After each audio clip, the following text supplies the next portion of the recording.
తల్లిదండ్రులు, అమ్మాయి వాళ్ళ తల్లిదండ్రుల్ని కనీసం ఇంటికి కూడా రానివ్వడట. ఒక నిష్ట దౌర్భాగ్యుడు. ఒక 25 ఏళ్ళు అయిందట.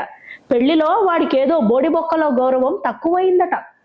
ఈ ఆడపిల్ల వాళ్ళ అన్నయ్య పెళ్ళో ఎవరు పెళ్లి, గౌరవం తక్కువైందట. చిన్నదే, ఏదో పలకరించలేదో, ఏం పాడో, తిన్నావా అనలేదో, లేకపోతే ఇక్కడ పడుకున్న వాడిని అక్కడ పడుకో బాబు లేచన్నాడో, ఏదో అరిసొచ్చారు. వాళ్ళ కర్మలు గాలి.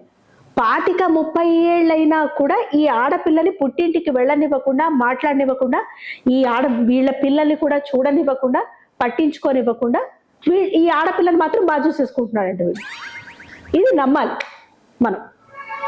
ఎంతటి దౌర్భాగ్యపు పరిస్థితి ఇది. ఆ అమ్మాయి ఏం చేస్తుంది? సచ్చినట్టు మనసు చంపుకొని కాపురం చేస్తుంది. ఎట్లాగో అమ్మ నాన్న మీరు నన్ను పెళ్లి చేశారు కదా, అప్పుడే మీరు అదే అంతా, అక్కడే అంతా, చచ్చినా బతికినా అక్కడే అని చెప్పేసి అప్పగింతలు ఇచ్చేశారు కదా, నేను లేననే అనుకోండి, మీరు మాత్రం హ్యాపీగా ఉండండి అని ఆ ఆడపిల్ల కూడా సస్తూ బతుకుతుంది.